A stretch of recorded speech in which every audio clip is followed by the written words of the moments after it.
welcome to the yet to be named Magic the Gathering podcast with myself, Alex, and here with my good friend Dom, aka the Dominator MTG. How you doing, my friend? Doing well, thanks. Yeah, welcome to the podcast, everyone. And we do have another special guest, just coming off the back of the Fallout previews. There was a lot of robots in the set, and we've actually got one with us here today, Adam the Gathering. I cannot confirm nor deny these claims. I still preferred AI the Gathering, but you know. Yeah. I mean, it would be easier on a damn Twitter handle if it was. I'd actually be able to fit the full title. Would be great. Yeah, there is that. How you doing, Adam? You doing well? Yeah, really good, thank you. Firstly, thank you for having me on. It's an absolute privilege to be the first guest. So I will try not to. I'll try and do you justice without talking absolute waffle. No, it's absolutely fine. Like, I mean, if and I'm sure you've probably listened before, but generally, me and Dom, we do talk quite a bit of waffle. So yeah, I enjoy it. Welcome to the Waffle Pod. Possible name. Possible name. Waffle Pod MTG. You heard it first here, guys.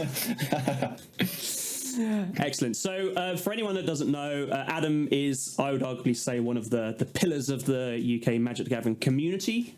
He raises his eyebrows, but I definitely believe this. Tell us a little bit about you, Adam. Tell us about your content, and obviously tell us about where we can see your content.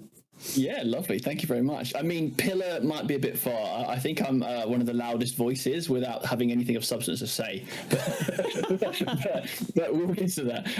Yeah, I'm Adam the Gathering on most internet places. Bit tricky to find because it awkwardly is spelled different everywhere you go. So adam.the.gathering, I think, on Instagram, and then Adam the Gathering without the G on Twitter and all this nonsense. But I'm the host of Mox UK on YouTube. So if you go and check out Mox UK, I take you around lots of different local LGSs each month. I do event blogs, and I've recently started to do a few deck techs and things as well.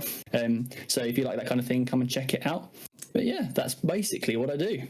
I really like your LGS blogs, actually. I mean, obviously, I know we've bumped into you at our local LGS, which is always good. But it's nice. Showdown. Yeah.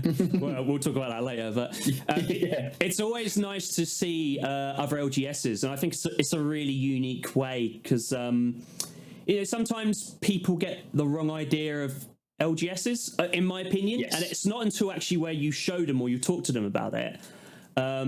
Where all of a sudden the illusion sort of just disappears a little bit, and people are like, well, actually, it turned out to be a really nice place, and you're like, yeah, they normally are, in my experience anyway.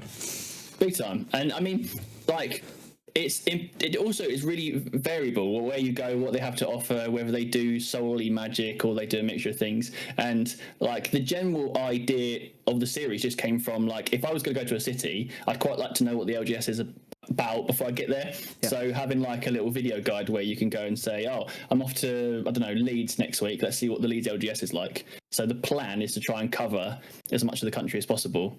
So that kind of is there as almost like a utility rather than entertainment, if that makes sense. Yeah, but I think for me it acts as both because well, no, it does. It just acts as both. You get to see it. I know you normally like to speak to the LGS owners as well, which is always nice because then you get to hear from them as well. Again, it's always perceived as, well, can be perceived as these guys are just sort of sitting there and all they want to do is sell your product and, push you in, push you out. But actually, from my experiences, I mean, I'm going to push our LGS to one side because, our guy's amazing, but the rest of them, whenever I've come across other store owners, they've been so accommodating. I think what you sometimes forget is these aren't people that just run shops and run businesses.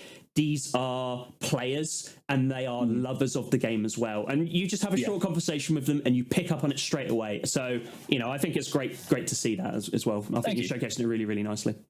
I think also you've got to appreciate that if you don't create a welcoming community in your area as an LGS, you're not going to survive as a business. Oh, absolutely. No. Kind of part and parcel of creating that kind of business is that you need repeat customers and to create a welcoming environment. So. Yeah, and I mean, a lot of people don't realise is that it's just not a profitable business. Like most of these LGS owners are doing it because they're passionate about it and just want to provide that thing for the community. Yeah. So they definitely get like a lot. It's like the roadie, I think. Like you get no recognition for all the heavy lifting that you're doing, but like they're the backbone of what's going on. 100%. Yeah, I definitely agree with that. And actually, I think it's always a shame when you do hear people talk poorly about an LGS. Actually, it's quite rare, but when you do, it's normally related to like scalping prices and things like that. Like, which is always a real shame. But I know, speaking from Matt at Langdon, shout out to Matt at Langdon Games, by the way. Like he's just so on it, and he gets it. He sees it. He is truly someone that loves the community as well. But also, his thing is like, I don't want to speak for him, but my perception is he's there to look after and to supply the community, and not at the expense of their wallets. Do you know what I mean? Like the amount of times, absolutely. Like all my pre-ordering stuff, I always do with them because I want to support them. But B, generally they're cheaper anyway. Nice. And even if you get good products that are released, you'll notice other places will go up in monetary value. They don't tend to. If they do, it's very a small amount. So and I think that's the way you should treat your community. Do you know what I mean? Big time. Yeah, absolutely. 100%. So other than that, what else have you got cooking up, Adam? I know you're always a busy boy, so well, this year I tried to be like, last year was getting the YouTube channel set up, so each month I was sort of flying by the seat of my pants, seeing what I could get out as a video. This year I'm trying to be a bit more organized and plan ahead, so I've got a little calendar of like what we're doing this month, what we're doing that month. So I've got a few things lined up. I'm actually off to Liverpool this weekend coming, at time of recording. Off to Liverpool for a quick fly in, fly out one day thing where I'm going to go and meet up with the Chad Magic guys, and then go and check out Just Play in Liverpool, do a video there. Then we've got Command Fest coming up in Birmingham. We've got Amsterdam coming up at the end of June, so locked in to do some stuff at those, which will be good. And then there's some other bits and pieces cropping up throughout the year. So just trying to stick to as many different places. It's just a nice excuse for me to get about, to be honest. I'm just trying to find further afield places to go and visit. Just for my own enjoyment. Are you claiming back mileage? Is this a tax thing? Oh yeah, it's all just for write-off purposes. Was that I wish or something? I wish. I don't actually, like, some people don't realise I'm 31. I don't actually drive. I didn't realise that. So I have to get the train to all these places, and the amount of strikes and cancellations recently. I'm very familiar with a rail replacement bus. Yeah, the worst. Yeah, Dom's dead right. Absolutely. Yeah, it's rough. But it's all good. It's fun. So like Liverpool for me will be 4 hours there and 4 hours back in the same day, just to go and play some Magic. Well, the problem is with Liverpool, only because I was looking at this the other day actually. Are you going down to London and then up across? Because the only other way, well, you're a bit closer to London than we are, but we'd have to go to like Peterborough and then go across country, and it takes forever. It's like the worst. You are better to go down to London for an hour from me, and then to go back up so much quicker than doing it like that up to Liverpool Line Street. Yeah, it's nuts. But that's always how it's been with travel. The only thing is then you have to try and get the underground, which is another pain in itself from one place to another. Yeah, at least with, like, say, London, I know for London, at least you can walk it. It's not end of the world. Yeah, it all depends. Actually, I find sometimes, particularly with short journeys, by the time you've gone down onto the platform, waited for a train, called it and gone back up, actually you can walk it in a decent enough time. So it is what it is. That's true. I did make that mistake with Command Fest Birmingham last year before, because I got the train there as well, and it was like there was no direct link on the underground, so I had to walk from one station to the other, and there was 20 minutes between trains. I was like, that's fine. And I realized, like, I've got a backpack full of Magic cards, I've got a suitcase with all my clothes, and I'm running in, like, it was like July heat or whatever it was, trying to get across London, and I'm just absolute sweaty mess trying to get the train for the rest of the journey. So it wasn't enjoyable. We've all been in that position. It's always the worst. It really is. Yeah, big time. It always is. So, okay. So, have you got anything in particular that you're extra looking forward to this year? Anything extra special? Anything you can spill the beans on? Well, what have I got? There's a lot of things in the works that aren't. I like to put feelers out and try and get as much going on as I can, and then see what sticks, because a lot of things will fall through or maybe just not line up. Trying to do a bit of extra stuff with the event coverage this year. Try and have a bit more of a plan and do some fun things. I do have a plan which I need to speak to you both about after this, about some like content creator extra bits and pieces with people. So some fun little funny things basically, which will be good. Deck techs should be taking off a little bit. I'm kind of doing it as like a deck tour almost, like how do you play my version of the deck rather than like how do you build the most pristine version, because I think a lot of people don't, the deck techs you see quite often are, if they're not budget, then they're kind of cranked up above what a lot of people are willing to pay. So showing like what a decent deck is without having to break the bank is the plan. So I'm going to start putting some of those together as and when we go throughout the year. That's really interesting. So you see a lot of deck techs where they give you the list of cards, but don't often sometimes explain the interactions or the synergies between the cards and how you play it. Yeah, like tell me how to play that deck. Yeah. I think that's the thing, isn't it? I mean, I'm always an advocate that I never shy away from the fact that I use lots of resources on the internet, particularly like EDH Rec. I mean, for me, it's a phenomenal archive of work to go and to help, particularly with synergies and things like that. But the one thing that I would say about using things like that is that it will show you the cards and it will show you its synergy, but it won't show you how and the best way of using and playing it. So I think that's a fantastic idea. Physically show people, well, this works in this way, and actually there's a really cool interaction that actually if you do this with it on the stack, and you know what I mean? Yeah, and it's like, okay, so this if I wanted to just see a list, I could easily pull one of them up, chuck it into like card market or whatever and order it. I don't need to know that. But like being told some tips like, oh, I've been in this situation where to get out of this, you can tutor for this and you can do that. And it's like, oh, I hadn't thought of that. That's a really cool idea. Yeah. And it can also be like, well, this card does this job, but alternatively, if you can't afford that one, there's this version that does it in a different manner. Maybe it does it at sorcery speed instead of instant speed or something. So the other thing that I really like about like techs and like what you don't really seem to see is like the history, like what process is your deck gone through, what changes, what did it used to be, what is it now? I find that really interesting. Yeah, this is a personal thing, like what's people's builds. So that's always the thing that I'm like looking to learn a bit more about, because I think the decisions of what you take out and put in are really useful to know as a deck builder. Like I had a tokens deck for ages, and it's still one of my favorites. It's that one right there. And for ages I was playing Fumigate in that deck, and it was good and the life game was cool, but it wasn't often doing it enough. And then Farewell, which we were talking about earlier, come out, and I thought that card is much more versatile despite all the hate that it gets, and so that just slot in instead. Yeah, I think we were just discussing this in the middle of the. You may notice anyone that's watching this on YouTube, there was a slight break. It stopped recording for some reason, but anyway, we're back into it. But just in it was seamless. It was fine. It won't be seamless. I'm going to assure you that. But we were just talking about that actually. So I think Farewell is. I think we've all read the rants that happen on Twitter and whatnot. But I actually think it's a really good card. I think it was a needed card.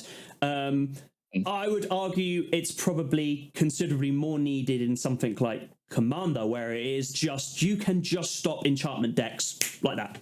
Yeah. And you might not necessarily need to affect the board of the creatures. You may just wipe out artifacts and enchantments. You may just want to do artifacts against that. The versatility of the card is, in my opinion, is absolutely phenomenal. It really is. Yeah. It's like it saves some slots, doesn't it, in your build, because you'll have some cards to target this, and it's like actually I can put this in, and then it's a bit more situational. 100%. I think you can compare it to like Austere Command is probably its closest. Within white especially. But also, as you were saying, it's like there's certain decks within EDH where if someone is playing all artifacts or all enchantments, targeted removal just stops being enough. Yeah. Because they play so many individual pieces that require a very specific piece of targeted removal. You might have 10 pieces of removal in your deck, but half of them are only going to affect creatures, the other half might hit artifacts. You may need 5 or 6 pieces, but also the thing that's interesting, it's exile, not just like to the graveyard. And that's where the utility of it is fantastic. Look, there is nothing worse than when you're in a pod of 4, you're heading towards the end game, and you go, oh, Farewell, and 2 players are like, great, I was going to try and win next game. The third player was just like, awesome, thanks for that. We're all back to the Stone Age, and we're now going to play another hour's worth of game. But there is a time and a place where it's perfect. It's exactly what you need, and I think it is. Like you sort of said, you can have a farewell in your deck, and you can remove potentially 2 bits of artifact or 2 bits of enchantment removal. I don't think you're going to remove too much more than that, but you can make space for another piece, particularly if you've got tutors or whatever. Do you know what I mean? 100%. Yeah. And I mean, like, with the amount of ward as well lately, that's the main thing that makes rerun it. Yeah. Is like, okay, actually, let me just deal with it all. Yeah. Sorry, not sorry. Yeah, we've had some particularly egregious forms of ward cost recently, like sacrificing a legendary creature. Yeah. And stuff like that, where it's actually, a lot of the time, it might as well be hexproof. Yeah, pretty much. Yeah, pretty much. Yeah, it is a point where you're like, well, I don't want to give away my card advantage, or like you said, I need all my creatures because my creatures are my draw engines or whatever they are. Like 100%. Like, yeah, definitely. That's why I really like all the new stuff with Murders at Karlov Manor, where it's like, this can't be countered because it just ignores the ward cost, and it's like, that's what you need to handle that. I think that's been a really nice balance that's not really had much attention, really. Yeah. No, I 100% agree with you actually, and I think that's I've seen that a couple of people being caught out with that, whether it's on streams or events that I've been sort of playing at. You'll see people go to do it, and they're like, you could just tell they're already like, but you haven't paid the ward cost. You're like, but you don't need to. Mm-hmm. Yeah, but you do. It's a ward cost. It's like, this card can't be countered. Yeah. Oh, do you know what I mean? It's just like, to be fair, it took me a hot minute before I realised that. But once you do, you're like, oh my god, like, this is amazing. Do you know what I mean? I think Wizards must have clearly seen this in playtesting as well, because like in the like explanation text, it says like, including ward. Yes. Just so you can point to it and go, I'm not lying. This is a real interesting one, because ward is a triggered ability. Obviously, you can do like, most people allow like take backsies, but ward is a triggered ability. It's like, oh, you've targeted my thing. This triggers, and you don't have the mana to pay it. Are you allowing a take back at that point? Yeah, true. I mean, I'm pretty easy with the take backs. Yeah, me too.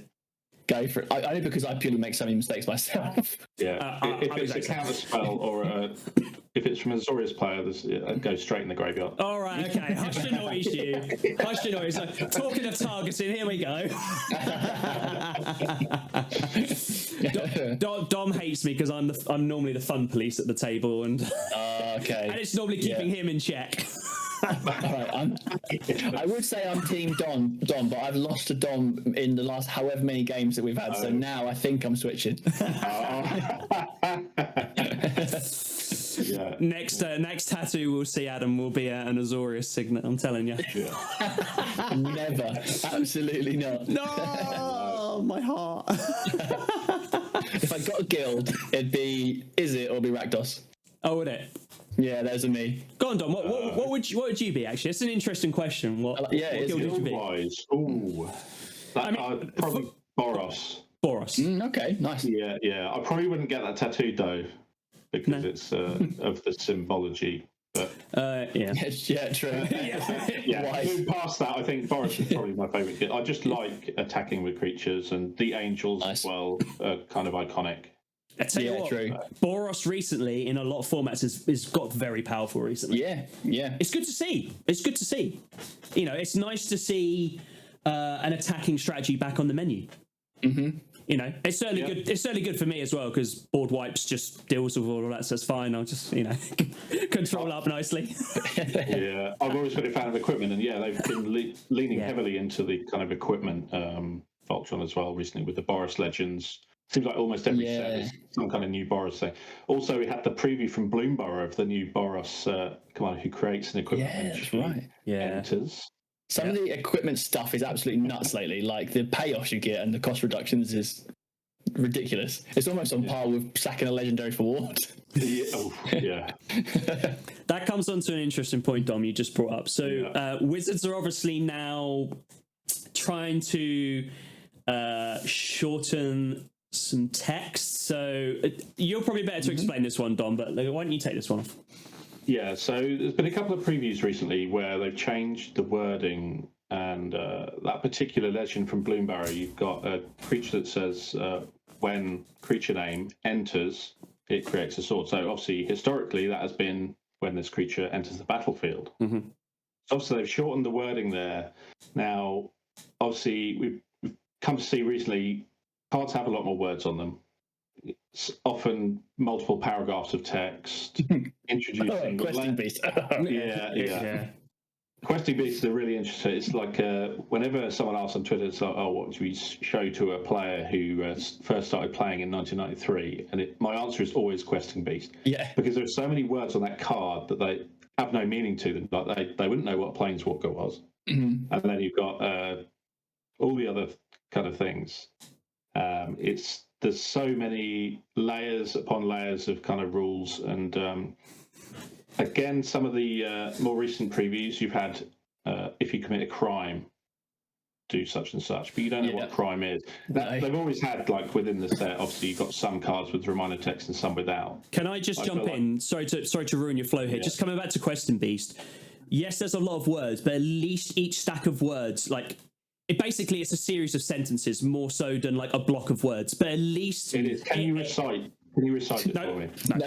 No one can tell you what Questing Beast does without looking it up. No, the only time you know what Questing Beast does is when someone says, "I'm going to play a Questing Beast," and you go, "Oh, it's a Questing Beast." What does this do again? Like, but you need to read it because you need to almost refresh your memory, get the engine going again. But to be fair, like, it is a series of sentences, but at least those sentences, they make sense. They're shortened. It's because he's got so many abilities, whereas just coming back to what you're going to sort of say, there is just an absolute fluff of words on some cards that you get. I mean, me personally, I struggle. I'm not the best of readers, and I have to pay attention to these things.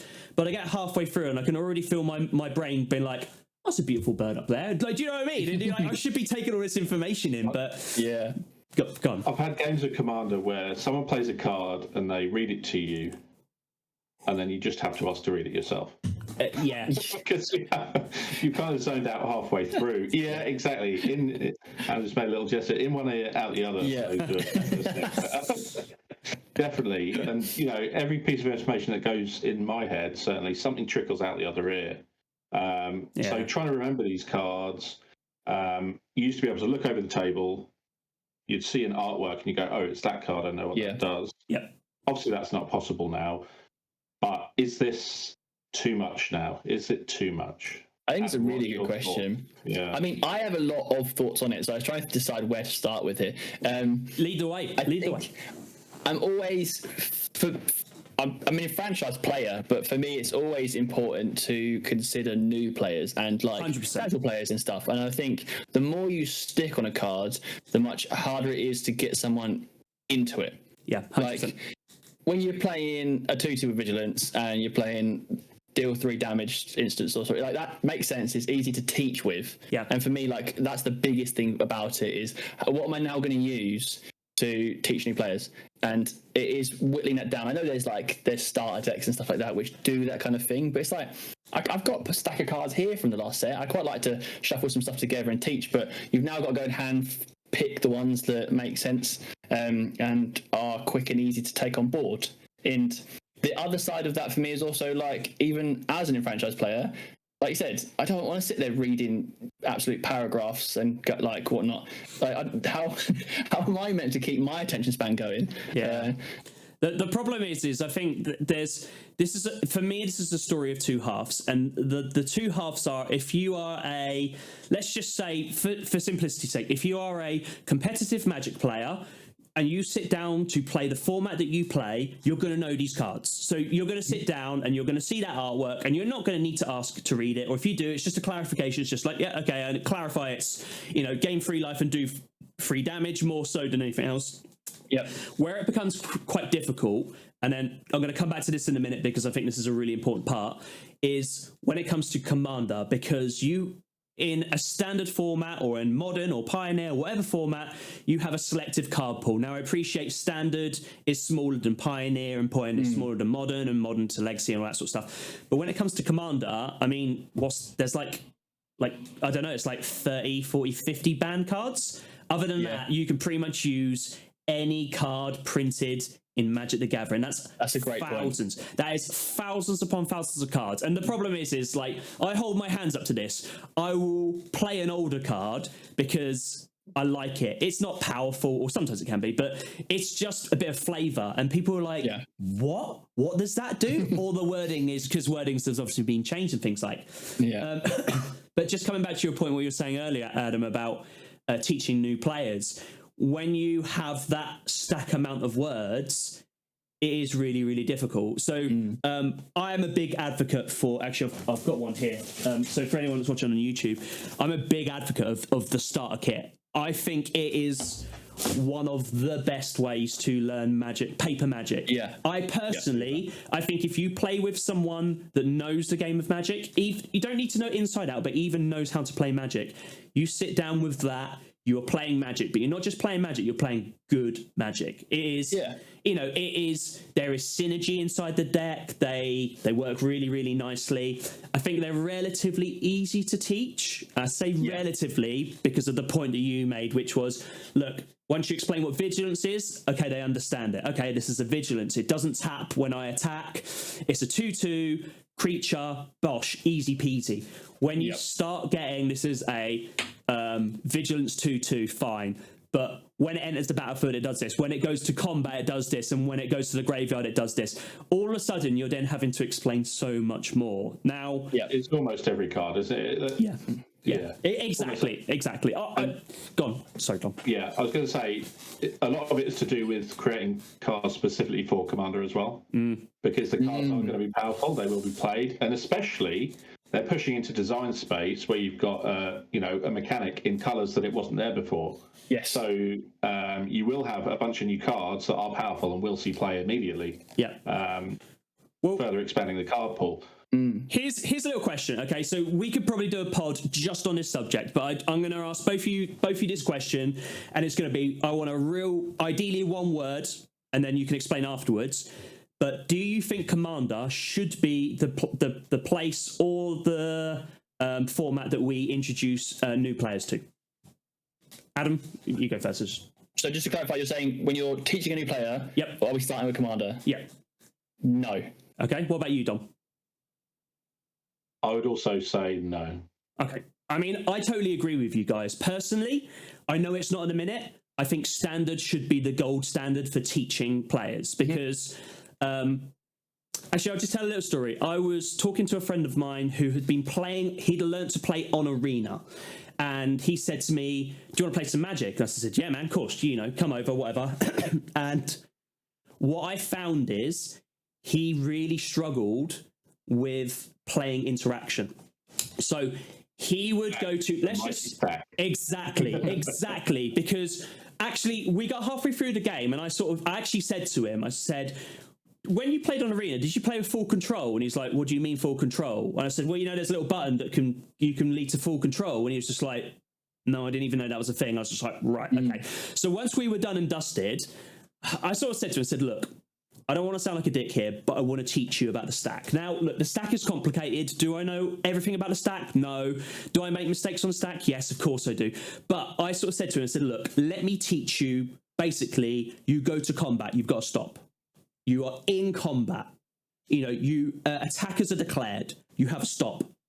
There is, do you know what I mean? You've got blockers, you've got damage. And explained it all out. And it's funny, because when I explained it to him, he went, is that how double strike works then? And I went, what do you mean? And he sort of says, well, is double strike happened at damage? And I was like, well, yeah, but you have first strike damage level, then you have damage. So double strike, you'd have technically like a first strike and then damage. And he went, I always wondered how that works because on the animation online, it does it first and then it does the rest of the damage. I'm like, exactly, because it's all about positioning and stopping. And actually, with certain cards, that can be the difference between, oh no, I'm going to evade this. Like, that perfect time. Do you know what I mean? Like, which I think is really, really important. But so just coming back to what sort of, about Commander, I think it's too complicated to teach new players. I mean, look, the pre-cons, I think we can all agree the pre-cons are fantastic. They are so good.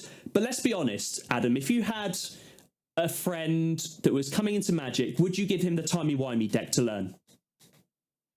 I wouldn't even play it myself. That is an extreme example. Yeah. No, yeah, but you say that. But If they're a fan of Doctor Who, that might be the one they picked. He's a popular Doctor. Yeah. But I would personally then say to them, if they sort of said, I really like Doctor Who, and I'd really like to, learn to play Magic, but I want to play in this Commander because I've been watching, I've been reading it, blah, blah, blah, blah. If they sort of said, I really like that David Tennant one, the timey-wimey deck, surely as a more experienced player, you guys would have to step in and be like, look, maybe that's I actually not have had that happen. I've had a player in the group who sort of isn't. They're sort of they dip in and out every now and then. And they're massive Doctor Who fans, so they came back in to play with it. And I know that they're not a regular player; they're not familiar with a lot of the interactions and stuff and how it works. And I think naturally for me, what I do is I adapt my play style playing against them. So I ease up. I might not necessarily play certain cards in the situation because I know it's going to be stomping or it's going to cause complicated interaction stuff. So that is in the ideal world how you deal with that situation, but in reality, there are a lot of players who won't do that. They'll just crank in at full speed to show you they know how to play Magic and give that player a terrible time, and then they're not going to come back. Yeah, it's exactly. Sorry, Dom. This is something that I'm a massive advocate of. Is that if you're introducing someone to Magic, the worst thing you can do is go in and curb stomp them. It's just not only is it rude, it's really rude, but it's just the whole idea is you're supposed to teach someone. You're supposed to give someone a sporting chance. While I was away on holiday recently, just a quick story. I taught a friend of mine. He's not really interested in Magic, but he knows I'm interested in Magic, so he wanted to learn it. Okay. And we played our first game, and he won. And he went, I can't believe that I beat you. And I said, well, why can't you? And he sort of said, well, you've played for a couple of years now. You've literally just taught me, and even then I don't really know what I'm going on about. But I said to him, I was like, mate, I've got cards in my hand. I could have stopped everything, but I'm not going to.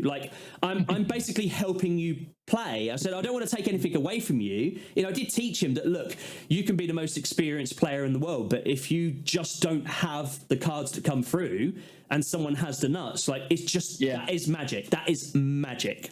But I then sort of said to him, I said, well, look, once we get a few more games, I'll ramp it up and I'll show you. And which I did. And I sort of said to him, now you're going to see a very different. So what I was doing in the first, just to make it easy for him as well, I'd play my land in first main phase. I'd play my sorceries in the first main. I'd play my creatures and things like that. Then we'd go to combat and then basically pass the turn. Whereas after that, it was basically unless it was giving me value, I was going straight to combat. And he was like, oh, but I don't know what you're doing. You've got loads of open mana and you've got 4 cards in your hand. I'm like, that's why you do that stuff in second main phase. You want to give as little information away as possible.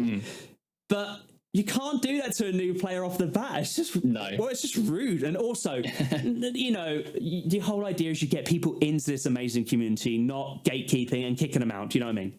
Exactly. Sorry, I think part of the problem is, that would be an ideal, but a lot of people's route is Commander. They've said as much. And, you've always... Normally, it's because you've got, probably 2 or more friends who all want to play. Yeah. So naturally, there is only one format, and that is Commander. So you go and pick up a Commander starter deck, and that is how you play. You can say buy a starter kit, but they might not want to spend extra money. No, it's already expensive, right? I kind of disagree. I know what you're saying, and I do agree with you. But actually, look.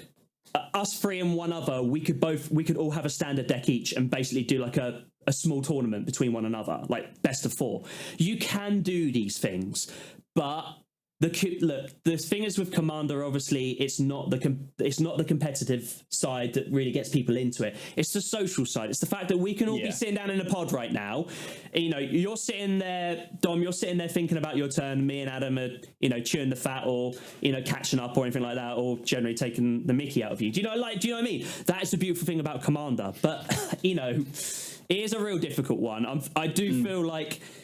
I feel like standard should be the gold standard for learning, but I appreciate that obviously, everyone's playing Commander.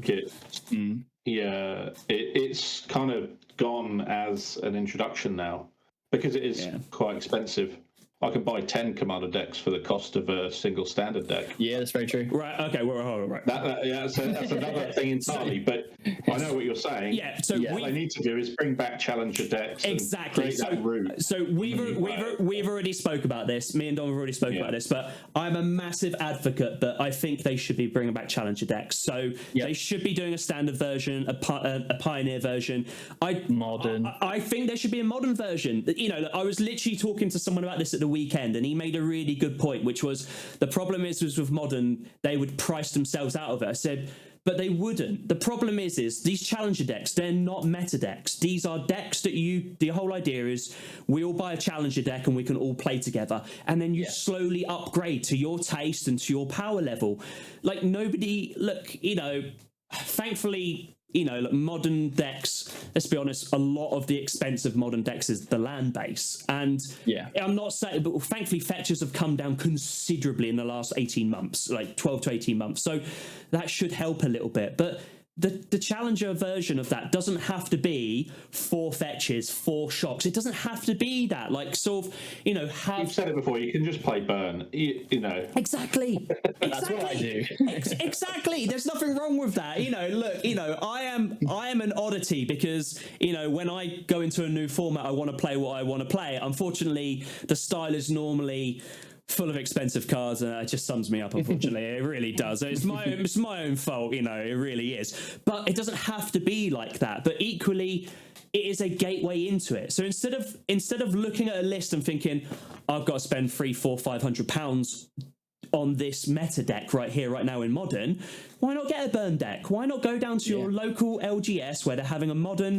It doesn't even have to be a tournament. It can just be a modern evening. Go sit down, play with others. They can sort of sit there and be like, you've got a great deck here, but have you thought about this, this, and this? And actually, it's quite a cheap upgrade. But do you know what I mean? Like, I just think, again, it's another gateway into the format instead of... When you speak to newish players about modern, the first thing they say is, it's really expensive, isn't it? Now, look, it is really expensive. Do not get me wrong. But why aren't we talking about it's a really fun, powerful version of Magic to play? If you like playing powerful Magic, you're going to love modern. Unfortunately, the downside, and it then gets capped out by the value. I do understand that. I really do. It's not even that. It's like some people just might not like playing competitively. That's very true. Yeah, so you're never going to get them through standard. You're never going to get them into modern or any of the other formats except fair enough. Commander, probably. Yeah. Or maybe Two-Headed Giant is fun, but it still does that similar thing. That is an incredibly good point, and actually something that I've never really thought about, because I'm not actually really a competitive person. I will play competitive events because I want to test my abilities. You could argue I'm competitive with myself, but I just don't have... I'm sure we've all been there. You'll play with other players and you'll be like, man, this guy wants to win. Like, really wants to win. Dom's just sitting there. How's that going for you, Adam? Where do I hang up? We started a little bit of an event rivalry. We have. I love it. I'm enjoying this. I'm on the sidelines of this, but I'm enjoying this. This is good fun. I think it's 2-1 to me at the moment, but all right. There's been some close games. I mean, the best one was the pre-release. That was definitely the highlight. So good, yeah. And why it's so good, and why our little quote unquote rivalry is so funny. It's just because we both have that same outlook of like, we're still just playing it for fun. We're not there to be that bothered about winning, but we both will give it our all and try. There's like that mutual agreement of it's fun, but we are trying to kick each other's butts. Yeah. And that makes for like all the like egos that go out of the way, all the seriousness go out of the way, and we're playing at that level but enjoying it and having a laugh at the same time, which is what makes it the best thing to me. Yeah. That's what it should be about. Get new players into that, then brilliant. Yeah, exactly. That's the way to play, in my opinion. Yeah, that's what it should be about. I mean, look, we've all come across sweaty players, tryhards, whatever you want to call them. That basically, yes, we have. They just want to line you up and they want to stomp on you. Like, it's absolutely fine. But that is effectively what it should be all about. Really, yeah, that's the way I look at it. Yeah, except when I come second to Dom, and then it's another story. I think all this talk about getting new players in, but as soon as they play against Alex and his Azorius control, they're never going to want to play again anyway. Yeah, that's true. I came to play Magic and I didn't play Magic, so I'm not going to play Magic. I resolved a land. Are you sure? I've told this story to Dom, Adam, but I'll quickly tell the story. I went and played with some friends, and I had a particularly nasty control deck. It was level efficient with everything else, but basically, so I was playing like Pillow Fort. I was sitting in the corner, no one could really attack me. I had Ghostly Prison out, all that sort of stuff. But what I also had is I played Moat, which is that only creatures with flying can attack. The guy to the right of me was playing humans. The guy adjacent to me was playing Hydras, and the guy sitting opposite me did have flyers, but didn't really, he just didn't have them on the deck, and it just got to the point where they were like, well, I'll build my deck, but it's not doing anything. The Hydra's deck was, honestly, he had like 30/30s, he had everything, but he couldn't attack, and it was just got to that point where I could see in their eyes, I was like, I'm really sorry, guys. I was desperately. This is where you need the farewell off the top. Yeah, it is. One more removal. Yeah, definitely. But I tell you how bad it was. We finished the game, it was all done and dusted, we all went home, and they're all part of another, like a guild, a group of guys that I play with from time to time, and I had to formally apologize to them on the Discord because I felt so bad. I was like, I'm really sorry. It just so happened I'd got you all in a headlock and I just could not draw into my win condition. I felt really bad, but I did. I was still quite happy countering their spell, so I'm not Love it. My brother-in-law is the one who taught me how to play Magic, and he is a similar player to yourself. And for a long time, his like go-to deck was Xur with the most horrendous stack spaces in it. And it got to the point where we were just like, if we pull it out, we were like, right, you've got like 4 turns for us to try and do something. If we haven't won, we're all scooping because there's no point continuing the game out.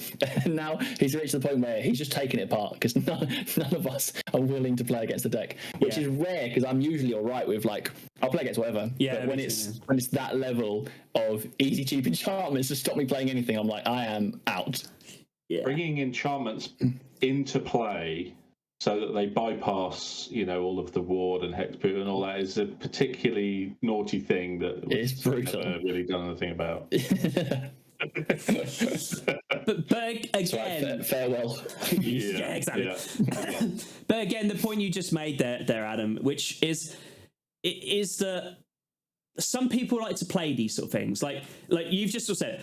I will play, and I've sat down to many a pod, and people will be like, what level are we playing at? I'm like, my friend, you play whatever you want. Just let me roughly know a level, and I will play something similar. I again, one of these events, I had a guy that was playing a land destruction deck. He's like, I never get to play it. I was like, go for it. As long as everyone else at this table is happy to play against it. Yeah. I'm not going to sit there and constantly play against it all night. But... Well, variety is the spice of life and that sort of stuff. But yeah, absolutely. The problem is if someone's building it, they want to play it. And if they want to play it, I will be that person. I don't care. I'm not there to win. I'm there to have some fun. But quite like what you just sort of said, if it gets to a point where it's getting quite repressive, I would just be like... I would say to the others, I'm like, look, are you guys happy? Should we just scoop them? We can shuffle up and play again or whatever. Like, because that's the thing. You can just do that. And I know there's always that idea of the salty scoop. It's like, no, actually, look, we can see you're going to win. It's just going to happen in 5, 10 turns, whatever. Why don't we just call it now and we can scoop up, shuffle up and we'll play again. Yeah, it's like a respectful scoop. It's like, can I do anything? No. Can you? No. Can you? Okay, we've not got answers. Let's play another. Scoop it up. Yeah, let's play another. Exactly. Yeah. I don't have a problem with that. Like, these people will be like, no, you need to go to the bitter end. It's like, no, you really don't. We've all got to the point where the green player's about to win, and we're just glancing over at the blue player to see. Help, please help. So open conversation. Have you got a way to deal with this mess? The guy just looks at him, winks, and goes, nah. then you game I on. can save myself. Yeah. Then your Classic, game I on. can deal with this, don't worry. And then it's like, actually, you two are going to just die, and then I'm going to be fine. That's happened. Combat redirection spells. Yeah, So you get killed instead of them. Exactly. Yeah. Bob, I was going to die, but now you're going to die. I love it. I absolutely love it. Oh, talking of disgusting things, I was talking to Dom about this when we were testing for this the other day. I've just applied one of. It's a really nice card, and I haven't put it in a deck for a long time. But I've just put Settle the Wreckage back into an Azorius deck, and beautiful. I can't wait. Hate that card in Historic. Oh my god, I got to such a wound up point on Arena where I was like, I cannot deal with this anymore. I mean, it's a great card. I love it, but it's the bane of my life. I've seen so many copies of it, like more than the average player. I feel like the problem is that by playing around Settle the Wreckage, it really knocks your game plan off, and that's part of why I love it. But yeah, especially as a mono red aggro player, it's just Also, I love it because particularly like I found in the past, I found Gruul aggro is great with this because they're basically like, all right, yeah, okay, just show me you can deal with this. So you like Settle the Wreckage. You're like, oh. Yeah, and by the time you've got to Settle the Wreckage, I am out, or I'm top decking. Yeah, exactly. How do I come back from this? You can have your basics, it's fine. I'm gonna actually just wipe your 8 creatures with your 1 card in hand. Oh, I love it. I hear myself talk about these things. I realise I really am a monster. Hey, there's always got to be a villain, otherwise there's no story arc. That's me. Yeah. That's me. That's me. So anyway, we were talking about earlier about words on cards. Yeah. So let's spin back around to this because Don made the point. Obviously, they're trying to shorten some of these words with enter instead of enter the battlefield. Just on that particular point, I'll come to you in a minute, Dom. What do you think about this, Adam? Do you think that is the correct wording? Do you think we should be trying to abbreviate, or do you think we should be looking at pure amount of words on cards and trying to reduce those instead of make enter instead of enter the battlefield? Yeah, I mean, for that specific example, I'm all for it. Like, it makes sense still. We're very, like, when we're playing, we'll often say when this enters, or we'll say this when it's ETBs, because we shorten it anyway. Yeah. How often do you really refer to it as the battlefield in like casual conversation during the games and stuff? So I think enter's good because it's saving space, but it just needs to, as long as they're doing it and it continues to make sense and it's clear to, like we said, like to new players. Yeah, I think that's it. That's a positive. I wonder if there's to be a period of time where, so like say in the alternate arts where you don't get, you'll get descend, and it won't explain the mechanics. It'll just say descend. Oh my god, I was going to come to that. Yeah, it winds me up. Yeah, no fluff text and no reminder text. Yeah, if a card's going into a booster. Yeah, if a card goes in a booster, a new player needs to be able to understand what it does. 100%. Yeah. 100%. Yeah. I mean, the problem is, you say new player. Even I do. Even I'm sitting there. I'm like.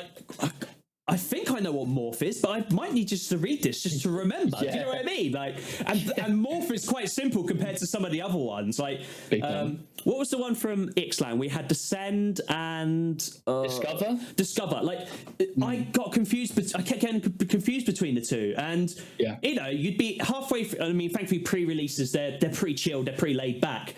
But if I was playing competitive Magic, like I'd be like, ooh, which one's which? I don't really want to call a judge for that. Like, that's ridiculous. You will use the fancy one, even though it stitches you up instead of using the regular one. Yeah, a reminder text on it. Yeah, that is my problem. I have been known to do that many a time, and I will continue to do it. At the detriment of me looking like an absolute idiot. I will be like, I'm going to play this card. They're like, oh, what is that? And I'm like, I'm not too sure. Let me Google it. Yeah, what the hell is evidence? Like, what am I doing here? Exactly. But I think, what are your thoughts on this, Dom? The whole enter thing. I like it, yeah. I don't think it's necessarily a sinister thing where they might be trying to squeeze more words to the card. What I think is maybe, because we're getting a lot more Universes Beyond stuff now, and maybe they're trying to make room for flavor text.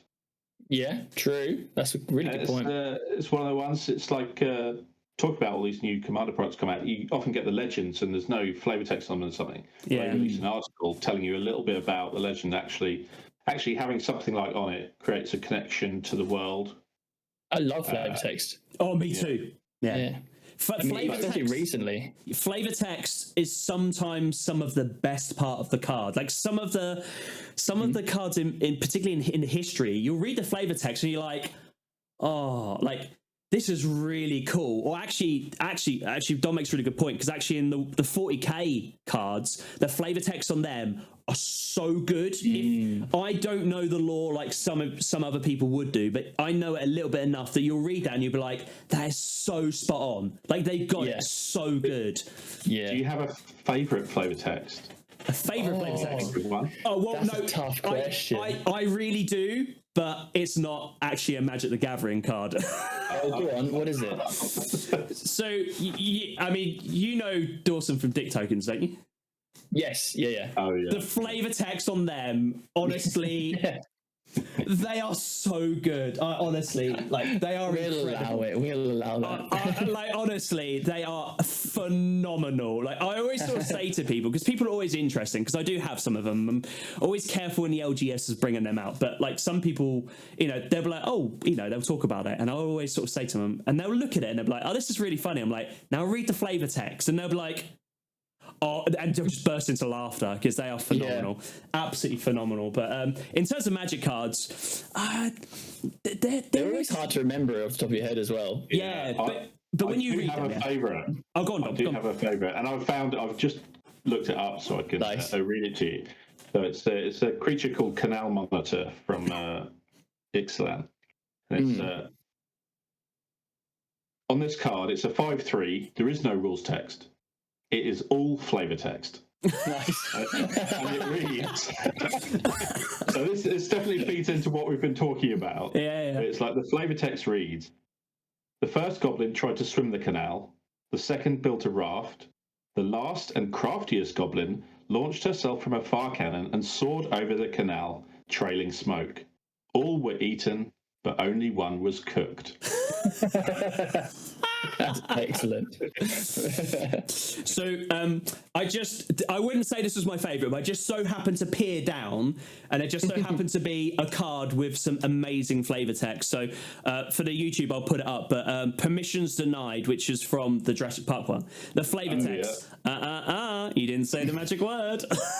I'm so glad that they got that in. That's so happy. Me too. Like it's just brilliant. It just so happened it was just right next to me, and I just so happened to look at it. It was fantastic. But I think we should as Magic players read more of the flavor text and the stuff like that. It's there for good reason, and it's either informative or normally it's funny. Do you know what I mean? There's certain cards that I only remember because of the entertainment I got from the flavor text. I couldn't tell what the card does. There's a zombie detective in the latest set, and the flavor text says something along the lines of, when they said I could learn a lot from a corpse, I didn't expect them to be like explaining the crime scene to me. And I was just like, just little jokes like that like they always stick. And I'll never play the card. I don't know what it does. I think it's common, but that is like the kind of extra bit of humour that isn't needed for the game, but just adds that extra level of what Magic's all about. 100%. Yeah, 100%. And I will go on record saying it takes a massive leap up after they got Graham and Kathleen from Loaded Ready Run in on the creative team doing all the flavor text stuff. They are so funny. They're so good. I think there needs to be a bit more of that in the game. 100%. I know obviously, Wizards have been having some troubles at the minute, and they've been letting some people go. I hope I think we probably will, but I hope we don't start to lose those edges, the game design edges, the flavor text edges, the comedy that has always been there throughout Magic. Like I said, you read old cards, that comedy is still there. Those little digs at something or whatever, they were always there, and they should continue to be there. It's part of the game. Yeah. 100%. I agree with that. So I actually think they should shorten it just to ETB instead of Enter. but I can understand. I can understand. I would disagree. Something though. I wouldn't ever abbreviate it that much because ETB doesn't mean anything, and if you work in a certain industry, it might mean something else entirely. I just always think of new players. Do they know what that means? The problem is I think you could answer both enter and ETB with the same way, which is you say to a new player, you say to a new player, this means enters the battlefield. It's done. Yes, sir. It's easy, but whereas I don't think you're saving what, 2 characters? Yeah, but you've got 3 capitals in yours. Adam made the point earlier. When you are playing a card, how often do you say when this card enters the battlefield? How many times have you heard someone be like, "This will ETB with I'll draw a card"? I hear it a lot because everyone has to read their cards to me because that's true. That's true. So it's maybe 2 less words that we have to listen to. So it's probably a good thing. I mean, ultimately, I think enters is better than enters the battlefield, and if that is the difference between, them able to muscle in some good design, I want to make that clear as well. I think, if it gives them the space to put better design on and they have to explain it, I'm all up for new design and trying new things. If they need that for that, fantastic, absolutely. But if they also want to move some words around for some sweet fluff text or some flavor text, I'm also down for that as well. Yeah, big time. 100%. With that in mind, I always there's been talk of amount of text on cards and it being like the power creep. How recently we've got more and more wordy cards and stuff. But just to play devil's advocate, when you look at the older sets, some of those cards have just a full block of text fill in that box, and it's the most nonsensical way of saying what it actually does. But it's not a new thing. It's just seen. It's done like a dip in amount of words, and then we're coming back up the other side of the valley at the moment, I think, which seems to be a lot of confusion. I think you make a very fair point there. I would argue the difference would be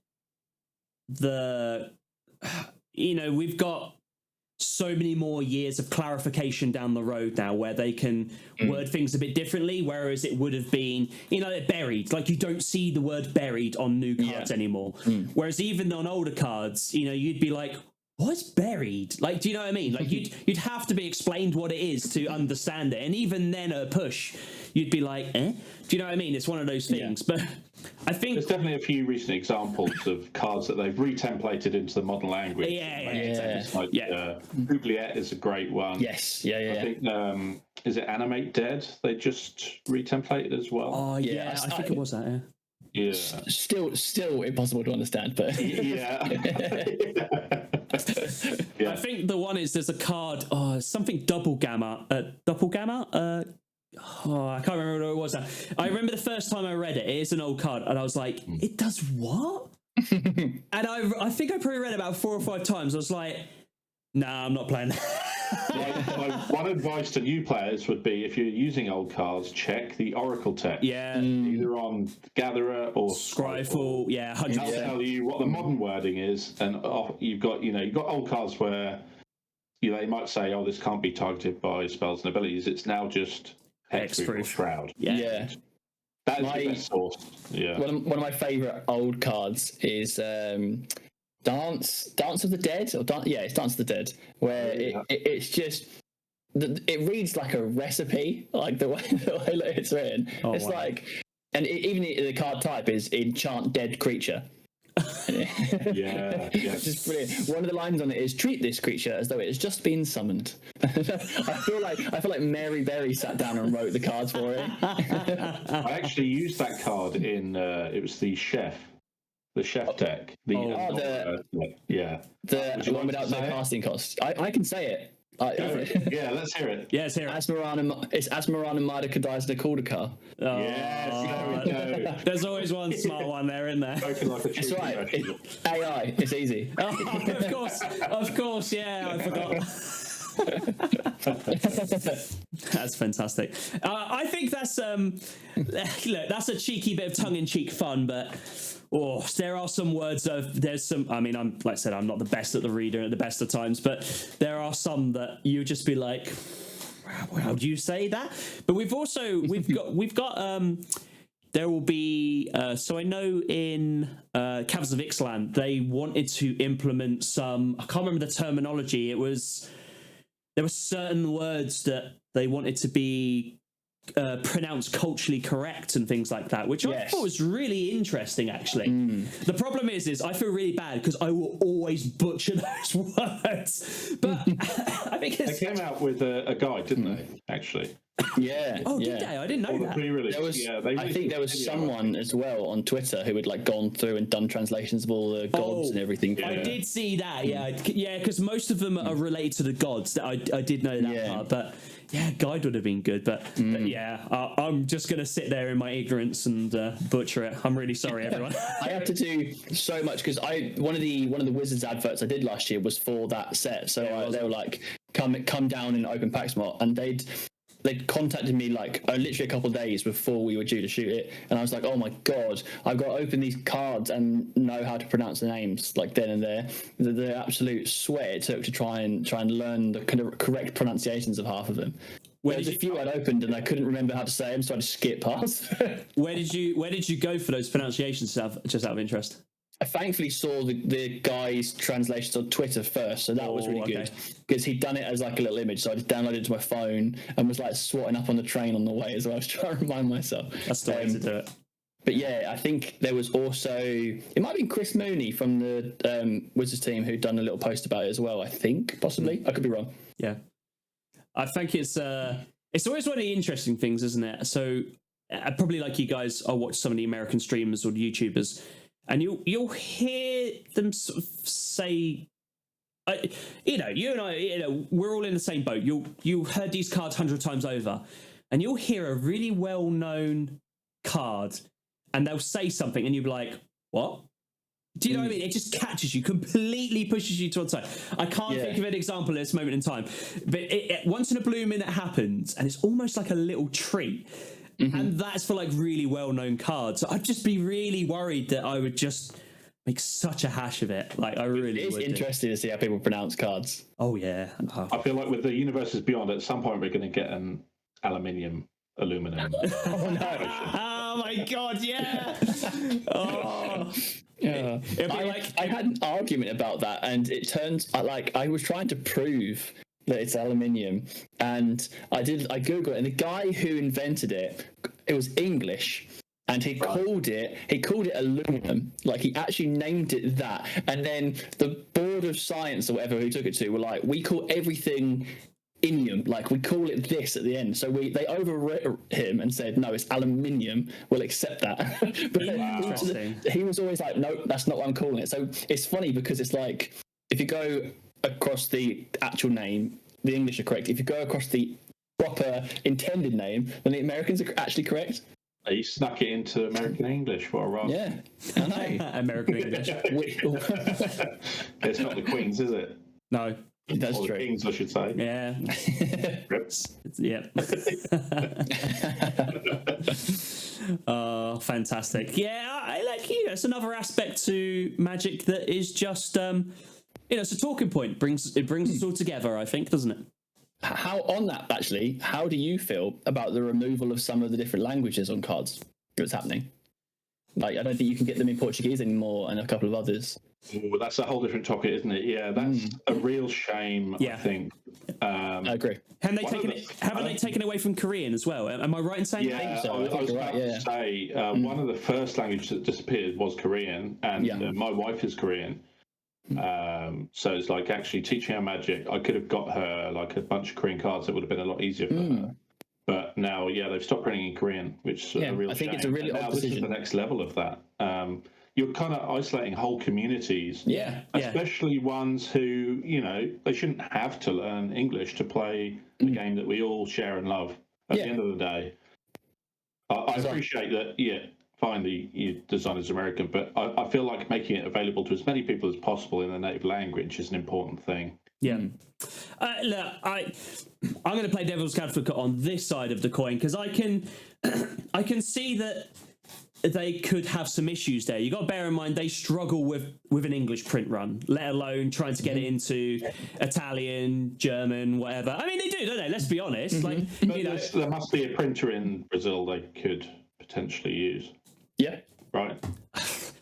I don't think it's quite there's obviously regional printing facilities. You've got Japan, Europe, America already. Yeah. Like the American one should be able to bang out some, Portuguese. I mean, look, I said, I actually agree with you. I mean, I'm just playing devil's advocate here, but I think it's one of those things that.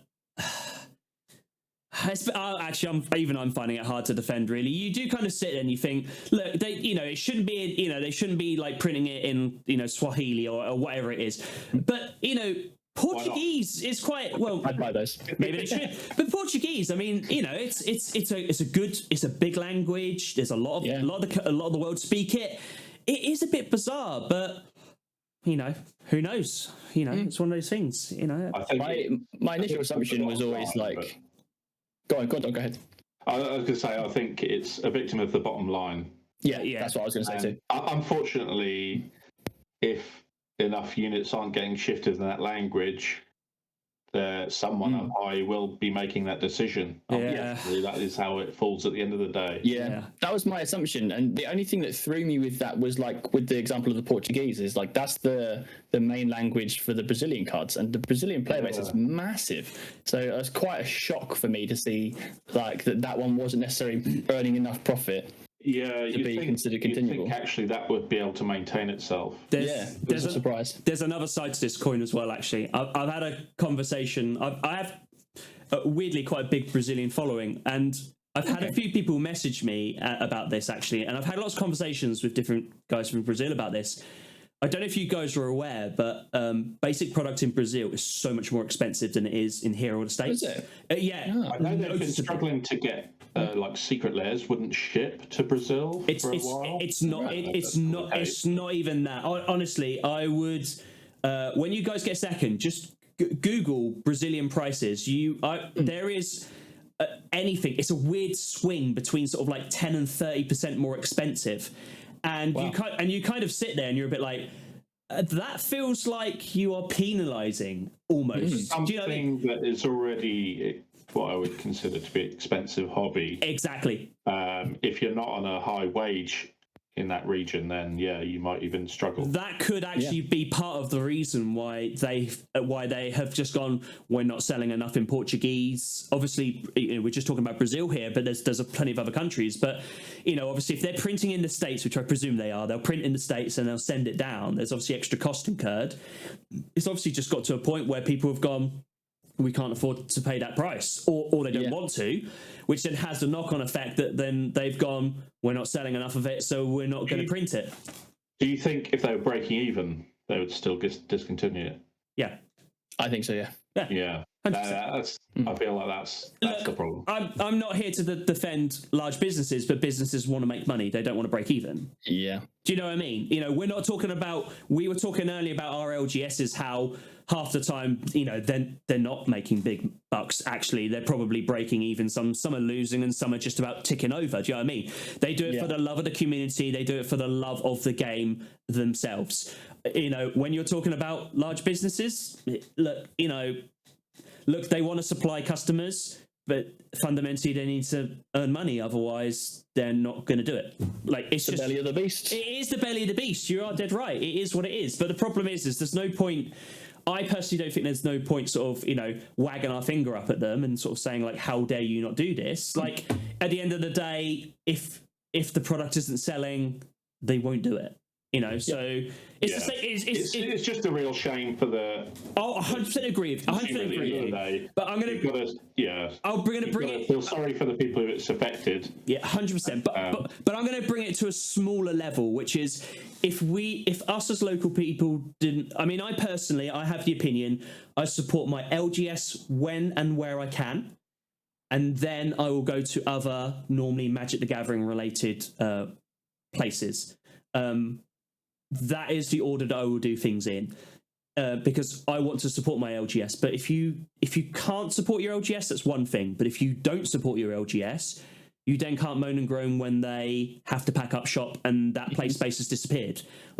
We have to support these guys. And again, Langdon's a great example about this. I always want to support them because I know their heart is in the right place and they're doing it for the right reasons. So I'm always happy to support them, and I always will support them. And I think more players should have that opinion. I know the temptation is, but you can get it 20 quid cheaper on Amazon. Look, I get that. I really, really do. I am personally really nervous about buying off Amazon, and for good reason. But I've seen a lot of resealed packs. Yeah, you see the posts on Reddit and other places. I've had some heavily suspected resale packs from Amazon, and it burnt me. They were collector boosters as well, and I was a bit like, I took some pictures and I sent them on to them, and they were just like, don't know what you're talking about, basically. And I was a bit like, right, okay, I'm just going to learn my lesson from this. Would I not buy from them? I probably would do, but I would just be really cautious about it. But fundamentally, I want to support my LGS. And if I can't support my LGS because they don't have it, I will go to either another LGS that may have it, or I'll go and support, say, there's lots of other avenues out there to go and buy from that are trusted, trusted sellers in top of that, really. But, that's just my opinion. I don't know how you guys feel about that, but that's how Absolutely. I feel. Yeah, I totally agree. Independent first, and then if you have to, you can go a little bit further afield, but you haven't got to jump to Amazon. No, a lot of people just do it out of ease, and it's like, why? I think the only thing I've ordered from Amazon was a Precon that was just sold out everywhere else. Yeah, it's fair. Yeah, that's fair. But that makes sense. That makes sense. But it's a bit like, say, I think the 40k ones were a good example about it, particularly the Surge Foil ones. I was lucky. I pre-ordered all of them. I got them at an incredible price. They released them, and the price just went through the ceiling. And that's if you could get hold of them. And it was crazy, because even over in the States, the prices were wild, absolutely wild. But the places that had them were places like Amazon, because everywhere else sold out with them. And then your hand is forced a little bit. Like, I get that, I understand that. I mean, I'd never shame anyone for buying off Amazon. That's not what I'm saying at all. Me personally, my order is my LGS, another local LGS, or a Magic the Gathering affiliated company. There's lots of them out there. You ordered the Fallout collector boosters, because it looks like they're in quite short supply, doesn't it? Are they? Yeah, it looks like they've got a massively reduced print run on them. The price is kind of spiking there. I tell you what, Adam, have you ordered or have you pre-ordered any Fallout stuff? I have not. No. I am in the same boat. So I'm gonna. So basically, so look, 40k. I played as a kid. I still keep an eye on now. I really enjoy it. I listen to the books. Happy days. Nice. Doctor Who was a weird one, because I remember it from a kid, probably like both of us, and I was interested. It's funny because I was interested, which got me watching the series, and then I started to enjoy it. Am I an avid Doctor Who fan? I'm not going to say yes, but I definitely enjoyed the series, and it got me watching it to then get involved in the decks. Now, Fallout, I never played. I never played in my PC game. I played a lot of PC games, but I never played the Fallout franchise. Excuse me. Would I ever? Yeah, I'd give it a try. Am I keeping my eye on the cards? Yes. But this isn't, for me personally, this isn't one I'm not going all in. The Warhammer, the 40k ones, 100%. I brought all the decks. I was more than happy to do that. 100%. The Fallout decks, I may pick one up. I am relatively interested in the Dogmeat one. But it hasn't been the top of my list. And I personally think, again, we could talk about Universes Beyond in just a separate pod by itself, but the way I look at it and the way I sort of say to people is if it interests you, you go into it. If it doesn't interest you, just keep an eye on the notable cards, because there's always going to be powerful cards coming out of them. Yeah. But just there's because already a few places that are pre-ordering singles on it. Oh, really? Yeah, there will be. Yeah. Some of the cards are what's it? Something mech suit or something like that. I can't remember. You'll know this one. The power armor. Oh wow, maybe. Yeah, that's going to be seriously good. Seriously good. I'm a big Fallout fan. I played Fallout 3 on my Xbox 360 back in the olden times. Yeah, dude. And I played Fallout 4, and I did a bit of Fallout Shelter on my mobile as well. What I would say is, even if you're not a fan of Fallout now, There is a live action series coming on Amazon. Oh, yeah, it's so good. It's really good. Beginning of April, so maybe that'll pique your interest there. Yeah, conveniently timed. It looks amazing. I'm wondering, because they've announced multiple secret layers for this, for Fallout, haven't they? Oh, have They they? revealed the contents of one of them at MagicCon Chicago, which is kind of a Fallout Shelter one based on the stats within the game. But I think there's still at least 2 that they haven't revealed the contents of. I'm wondering whether one of these will be a time with the show. Maybe that's just Maybe. Pure It would make speculation on sense. my part, but it seems to be well timed. I didn't realize there was more. That's cool. Yeah, so The Fallout set's been an interesting one for me because as a teenager, I played Fallout loads. Like Fallout 3, I loved that game. But it's just like at a time where I haven't played it in a good 10 years, and it doesn't have. It was at a time where it's not long enough ago to be nostalgic for me, but like not soon enough for me to still be interested. So I kind of just passed on it. Like I think it looks really cool and the flavor of it's great, and it's like I'm looking forward to giving them a go. But like I haven't ordered anything. Then. Next time, I'll pick up 4, give that a whirl. I'm gonna need to. But, yeah. The problem is like I'm going to pitch this one to you, Adam. But I suspect you're probably in the same. I mean, obviously, I know you've got a family and kids and whatnot. I don't have that, but I don't have the time to commit to those type of games, and this is why. The type of thing, I mean, I don't often play games, computer games anymore. If I do, they're the type of games that I can pick up and drop and get back into quite easily. I've got a couple of games I play with my brother from time to time. That's it's how we sort of socialize with one another.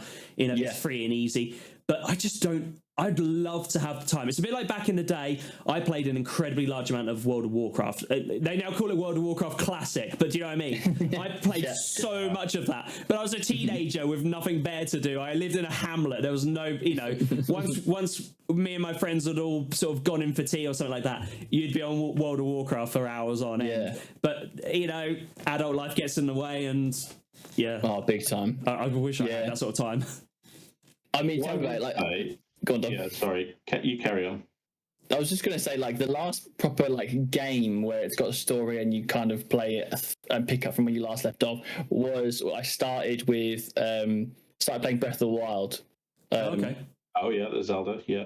And I'm one of those players who likes to unlock the map and do all the extra bits and pieces and like unlock all the inventory and other things before doing the story. And I sat about doing all of it, all that. And then my son was born, and I have not picked up the Switch since. And he just turned 1 yesterday. So that gives you an idea of how little I get to play video games at the moment. So I'm in the exact same boat. You'll have the benefit of being able to bring up a new gamer, though. Yeah, exactly. That's what I'm hoping for. Yeah. So play at the moment, anything. Yeah, when he's old enough. Yeah, anything I play now is like pick up, play something. Like I'm quite a big Call of Duty fan, so I played Warzone a lot, and that's like same situation. That's how I play with my brother. That's how we socialise. So we'll play some games and then turn it off. At the moment, it's like Lethal Company. That's really fun. Mm-hmm. That's just a silly game where you pick it up and drop it. But like, it's funny how much you've described my exact situation. It's Alex's baby is pretty cards though. No, he rocks the cradle with the moat in it. No, that's that's my addiction, unfortunately. Yeah. I have curbed that a little bit recently, but I say that I am literally looking at a pile of foil to the right of me. I mean, as you can see behind me on YouTube, I've got my big card collection is my giant. They're just regular cards. We know that you're tiny. Oh my god, that's gonna peak so loud. I laugh so loudly. That's funny. I love it. Anyone who hasn't met Dom in person, if they then do after watching this, they're gonna be like, "Oh my god!" Yeah, exactly. Yeah. We thought you were gonna be really short. That needs to be the running joke, I think. Yeah. Dom's 4'10". Start calling him Little Dom. This is a regular sized magic card. Yeah. Dommy DeVito. Dommy DeVito. I absolutely love that, Dommy DeVito. That's incredible. Absolutely incredible. Okay, so just to round up a little bit. Obviously, we'll all be heading off to the Command Fest in Birmingham, the action event. Hell yeah. How excited are we all for this? I mean, I only realised that it's literally next month, right? Like, it's coming around real quick. Yeah, really, really quick. It's going to be great. I was sitting there doing some planning for some stuff I'm doing while I'm there, and I was thinking, I was just sitting there, just jotting down some notes, and I was just looking at my diary, and I was just like, oh, this is coming in real fast. Like, this is coming in hot. Do you know what I mean? I'm just hoping they've got the crumble this time. Oh, the crumble. Adam, did you have, when we was last at Edgbaston, did you have the crumble? I didn't. Oh, it was maybe. Are we talking about like dessert, like a crumble? Right. Oh, They had sign me up. station, and the crumble. It was next level. And then, Nice. they had another event there. It was just the gathering event rather than a command fest, and they weren't serving the crumble. Unbelievable. And bring back the crumble. That was tragic. The gathering. Shall I tell you how good that crumble was, Adam? Is honestly, me and Dom had an honest conversation about crumble before we hit the road. Yeah. I'm not even kidding you. You're still thinking about it now, like a year later. Yeah, exactly. It was so good. It was so incredibly good. I almost was tempted to drop them an email, be like, regarding what you're going to be doing on the day, is the crumble on the menu? Food requirements. I am going to do that tomorrow. Do it. I think I might have to join you. Honestly, That'd phenomenal, be so funny. phenomenal Oh stuff. my god! Okay, so if it is there, you're gonna have to make sure I have a bowl of it. I'm gonna need to make my own judgments. Oh, I can't wait. I can't wait. Are we going to do cowboy hats? Oh, good question. I mean, my thing is always that obviously I started the Hawaiian shirt tradition, and that's like gone ridiculous now. So can we try and make that? Can you get Hawaiian cowboys? I'm sure you can. I'm sure you I hope can.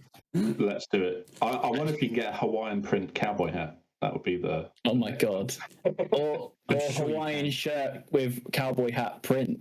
I'll probably be like Yul Brenner. If I was going to be a cowboy, it'd be all in black, despite the heat of the desert, and then this Hawaiian hat. Yes, that'd be brilliant. We'll have to have a chat with them and see if they want to run the Hawaiian shirt competition again. Because if we can make it like a cowboy hat competition, that'd be even funnier. Yes. I think Massive Stetson, like Yeah. Doug Dimmadome You rocks could up. expand it out because you could have sombreros as well. Yeah, true. Ponchos. Any, We could do ponchos. Yeah. Is there going to be some cultural insensitivity there, Lo? You got to be careful. That is true. That's true. And also, if it's really, really warm, we're in trouble. Oh yeah. Well, that's the problem. Sometimes they can be really hot, particularly while you're eating that crumble. You know, that can be real hot. But at least you'll have protection if you spill it. Wow. Yeah. That is also. you can eat it out of your hat. Yeah. just fill the hat. I don't want a bowl. Just fill the crumble. Oh, that reminds me of. Do you know in The Simpsons when they have he has the hat with the nacho in that you can just snap off? Oh yeah. Imagine getting that with crumble and a bit of custard. Crumble. Brilliant. Amazing. We are clearly obsessing over this crumble a bit too much. Yeah. But Yeah, we've been talking for a good hour and we're all hungry as well. yeah, exactly. It's One thing I did see actually talk about the next sets coming up is Bloomborough is one of them. Which animal would you be? Because when you planeswalk to Bloomborough, Yeah. I don't know if you've seen that you transform into an animal. yeah. So what animals would you be? I'm interested. This is like that when you do the BuzzFeed quiz to find out what your Patronus is. Or Yeah, exactly. Yeah. what's your Maybe that's a good persona? one. Good question. I mean, I would. It might be cliche to say because of already existing, but I do love the idea of the otters. When they showed Loot Tree way back when and then banned it, I was gutted because I love to look at that card. That'd be quite cool. It also looks incredible. Have you seen the preview? Yeah, for that it looks one? so good. Real good. Yeah. Really Right. good card. I think though my wife says I have golden retriever energy, so maybe I'll be Oh yeah. maybe I'll be a golden retriever. Brilliant. Alex, what is your spirit animal? So probably the same as you, Adam. I probably for people that don't know, I work with horses, so I spend a lot of time with them as well. So it probably should be a horse, but actually, I think what it really should be, I think is probably a Labrador, like a black Labrador. I think it's probably closest to it. I thought it was fitting as well. Saurius players are more of like weasels or something like that. You had to do that. You had to lower it, didn't you? I'll tell you what mine is. There is actually one of the world's largest crocodiles called the Dominator. Oh no my way. god! So yeah, I've done some research here. So that would be I would be one of the villain animals. Like it. There, so. I could see a story arc here, Adam, where me and you are off an adventure and we're going to have to come up across the Dominator. I like it. That'd make an interesting story, but yeah, I'm looking forward to it. I am looking forward to this set. Actually, I think the early art styles look really cool. It's definitely one. It's piqued my interest a little bit more. It's a bit Eldraine for me. I know it's not, but it's got that little touch to it. I'm looking forward to see what they do with it. I'm really looking forward to it. Should be the alternate frame is really cool as well, which is always like a big thing for me. If the frame looks good, then I'm invested. 100%. Yeah, I mean half of it for me with the Ultimate Arts is if they so it's a bit like the adventure cards you see over there. If they get the frame right, the rest of it is normally pretty good. Sometimes the frame could just be a bit meh, like the latest ones they've got. I've just got one here actually. Oh, you're the dossier. Yeah, the dossier ones. They're just not. I think that I wasn't sold on them. However, and then I opened one of the hidden ink versions. And that was actually really cool. I thought that was a really cool thing. I do like the hidden ink. I know me and you, Dom, on the last pod spoke about this. I think there's some colour identity issues, particularly with white. Yes. I would arguably say they are growing on me. So last time we spoke, last time me and Dom spoke about this on the pod, we were both pretty off of it. They're very meh, very much. But I may be the same as you, Dom, actually, because this... Proft card has the invisible ink as well, and actually I kind of like the invisible ink. I think what's really nice is I didn't realize this as well, but it's like got legendary, of course, vigilance, handsome genius. I was like, that's brilliant. I love Just that. sending it back. Yeah, absolutely love it.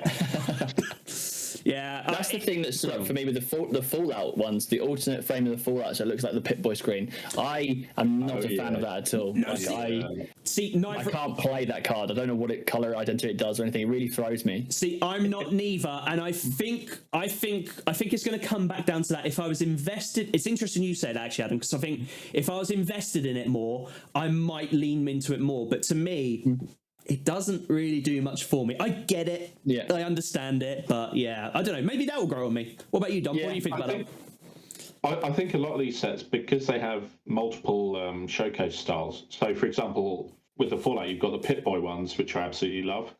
Okay. And the Bats one, it's a little unclear, but it's a cool throwback to the game. You've got the reskinned cards as well in that style, are kind of cool.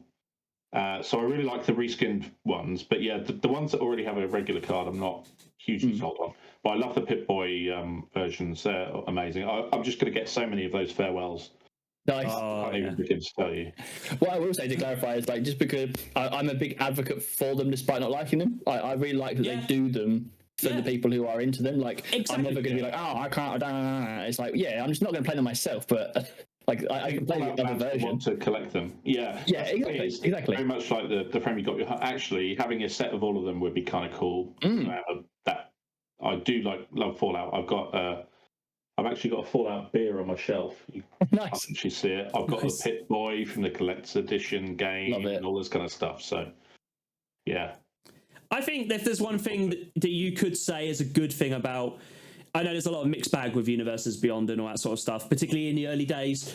But look, I think that's the one thing. If it's what you're really interested in, you're going to invest in it. And I don't mean monetary wise. I mean you're going to fall in love with it. So I think the more I feel like they. Just quickly to summarize, when the Walking Dead ones come out, I was really nervous about it. I was a little bit like. That sort of classic, my my Rick is going to swing in there and, whatever. Oh, I'm going to attach my Lucille to it, all that sort of stuff. And at first it was just a bit weird and a little bit odd. But actually, do you know what? And I can kind of understand why people would be a bit like, this is not the game I want to play. This is not what I want to play, and can be a bit anti it. But what I would also say is that I felt like they've dealt with it. The Lord of the Rings was, I know it wasn't Universes Beyond, but they dealt with it in such a good way that actually I think they can be proven safe-ish hands to look after these IPs. Yeah, I mean, Lord of the Rings is a great example. The problem is the problem is with Lord of the Rings. Sorry to interrupt you, Adam. Is that it's so close to Magic anyway that it's a bit like D&D. It was a smooth transition. Now, something like Fallout is a great example about it, or pretty much any of the Universes Beyond. Let's be honest, like they're Assassin's Creed. Yeah, I mean, look, again, if you're into Assassin's Creed, I think you're going to be all over it. I think the thing that would be really nice is, a little bit hoping is when they come to the Marvel stuff. I'm hoping it's Marvel Comics. I think that they've got the license with. Yeah, you're right. They have a license. It's not studios, but I think if they could, for me, they could just put that old style comic script onto there, and it would be for me, it would just be like chef's kiss, because that stuff is incredible, absolutely incredible. It really. You're going to get showcase art of like the Silver Age comic book covers and stuff like that, aren't you? There's so much possibility there. Oh, I'm really excited for that, and it's going to be good. It's going to be. I think Final Fantasy as well is a huge one. I think that'll bring in. That'll be big. Yeah. They actually had their own card game as well. They did. Yeah. It's funny because most IPs at some point have had a card game. It's hard to avoid. I saw someone on TikTok the other day opening Bob Ross trading cards, and honestly, it looked really cool. You could get foil Bob Rosses, and I was like, yes, please. So bring on the Bob Ross Universes Beyond. Those kind of things are such a curiosity, aren't they? Actually, it'd be quite cool to just have some of the old cards there. Yeah, just as like you said, out of curiosity. Yeah. Going back to the Lord of the Rings thing, like I just play devil's advocate with it because, like you said, how it's not specifically like a Universes Beyond thing. My personal stance was I absolutely loved it. I've been a Lord of the Rings fan my entire life almost. I have a Lord of the Rings tattoo on my leg. Like I'm invested. So it's the first set where I've like set out to collect every card, every variant, all that. Like I've gone all out for it. Spent far too much money to finish it. But my problem with it was coming out and being like standard legal, and in other sets, like the way that like the One Ring and Orcish Bowmaster and all this comes in, and it's not necessarily made with that in mind, but ends up having a massive impact on some formats. And that was like where I feel like maybe they should keep it as its own entity. I think Orcish Bowmasters was deliberate. It's got a generic name and it's clearly pushed power level wise. Yes. That was a definite decision. I think the One Ring, possibly they didn't quite see that coming. Orcish Bowmasters is obviously, a very obvious one. But the One Ring, it's interesting, isn't it? Because it went straight to modern, didn't it? Yeah. The Lord of the Rings set, the legality. So it's kind of like already kind of like a Horizon set in some ways. Yeah. Even though only a few cards, there's only not a huge shift like a modern Horizon set has been historically. But because it goes straight to modern, that's interesting. But I think if they said it's only legacy playable, you're restricting the market too much. Yeah, that's very true. Yeah. Well, also, there's another side to that if they didn't release these sets and make them sort of like, because it was modern playable, wasn't it? So the difficulty is with that is that if they don't do these things, stuff like the Modern Horizons releases are just going to be wild, like even wild. Yeah, that's true. That's very true. But also you can see the reason why they've done it. It's because people are gonna buy it, but also if you've got those sort of those powerful cards, they're gonna buy it. But actually, on Lord of the Rings is a great example about this. I'm sure both of you guys know people like this as well. But I tell you, the reach of that set is I got a friend of mine I play in the band with who knows nothing about Magic, but he actually said to me, he's like, I hear they're doing a Lord of the Rings set, within Magic. And I said, yeah. And he sort of said, because he knows I play Magic, and he sort of says, I'm quite interested in collecting it. And also, would you teach me the game? Like, Nice. what a reach! Like, do you know what I Yeah, mean? love that. You know, that is someone that up until that point, he knows I play Magic the Gathering, and he knows, he knows it's a game. He knows it's a trading card game, a bit like Pokemon, but he doesn't actually know how to play it. Doesn't know much about it. But the fact that he was so interested in one of their IPs, their secondary IPs, that he was like, "Do you think you could teach me?" And I was just like, "Yeah, man, no problems." Like, that's really powerful. That's so powerful. That's exactly what happened to me with the Jurassic Park stuff and my brother. Nice. Oh yeah, it did, didn't it? Yeah. Getting them Dinosaur Precon, talking about play as well. And I'm going to see him kind of mid-April, so we're going to play some more Magic then. So Nice. Yeah. Which is, it's obviously it's working so well. They've announced, haven't they, that they want to try and do like 2 Lord of the Rings size sets every year now because of how popular it's been. So it's only going to continue. So more to it, I say. Yeah, I kind of agree with you. I mean, it's very easy to get a bit like, oh, Wizards, more sets, more, they just want to make more money, blah, blah, blah. But at the end of the day, it's something that I am a firm believer in. I said it before earlier. If you're not interested in it, or if it is not affecting you and how you're going to play the game, you don't need to buy into it. Play what you like, ignore what you don't. It's simple. Exactly. And I think that's the best way to treat Magic, Until you need 4 of them for your modern deck. That's a side, it's a corner case. It's a corner. Yeah, absolutely. Very much so. It's very much like certain secret lairs is like actually, they come out with a super drop and you're like, this is skippable for me. You've got to pick and choose what you want. 100%. There's always a choice. And obviously that choice is I'm not going to buy any of it. That's it wouldn't be my choice, but it's also a choice. But my problem is when there's so much nice stuff out there, so much shiny bling, the magpieing me comes out and it's terrible. Is there a specific universe beyond that would be the ultimate for either of you? Adam, have you got one that obviously you said Lord of the Rings is probably the pinnacle for you, but yeah, I'm a big Lord of the Rings fan. That was my peak. Alternatively to that, I do love Star Wars. That would be cool. Okay. Yeah. I don't know really. TV series, right? Curveball, Always Sunny in Philadelphia. Obviously, never going to happen. But Universes Beyond with that would be chef's kiss for me. Maybe they'll need like 84 cultural consultants for the nothing's getting through. Nothing is actually going to make it through. No, exactly. Yeah. There'd be so much. What about you two? Go on, Dom. They hit pretty close with the 40k one for me. Yeah. Nice. I think a full Jurassic Park one is probably for me, or beyond that would be like old action movies, 80s action movies. Oh, can you imagine that as a genre? Just 80s action. A Secret Lair, or that'd be good. Something like that. Predator, or any of those sort of old ones. Yeah, The Thing. Aliens, like the original Alien. For me, actually, it'd be the second one, Alien. So for me, growing up, that was iconic. Like that was a great film. If you could have some of the Marines and stuff, and then the aliens. Exactly. Yeah, exactly. Nice. Yeah, that's. I think of video games as well. Like the video games from my childhood would probably be easier to pick from than like film. And stuff like that. Coming soon, the Alex Kidd Secret Lair.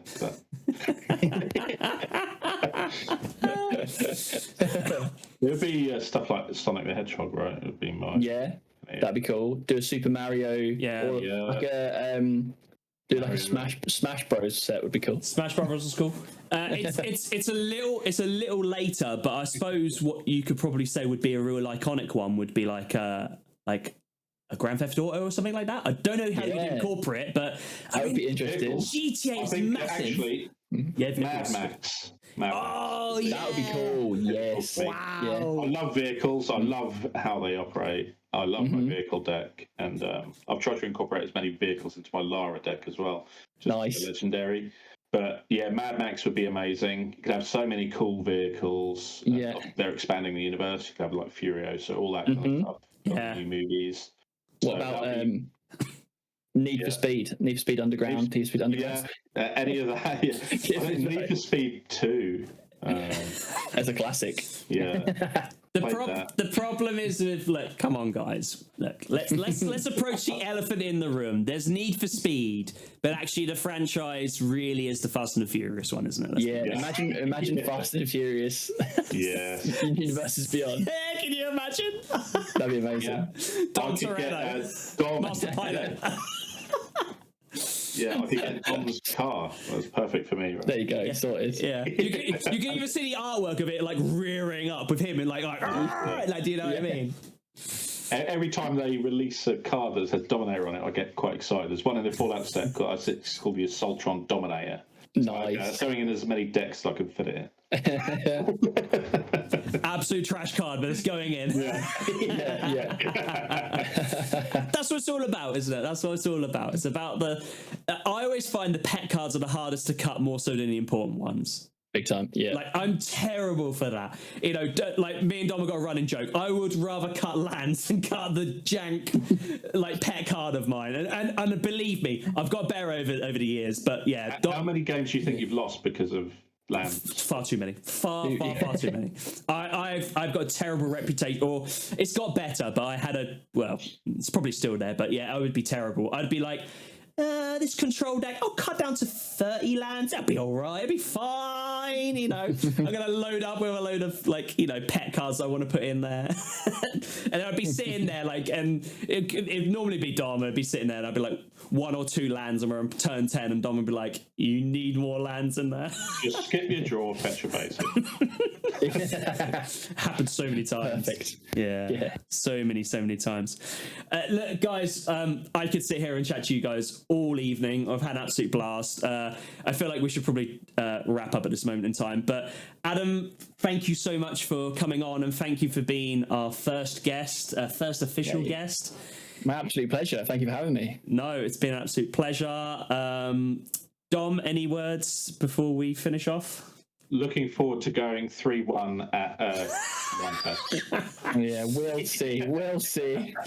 The thing is, like, Adam, you need to get another one back so we can have the showdown, match of matches. You know? Yeah, that's gonna be the running theme of my vlog: is hunting Dom down and taking victory back. Well, look, I suspect there'll probably be a game at the Action event in Birmingham. I feel like the showdown could be in Amsterdam. I'm just putting it out there.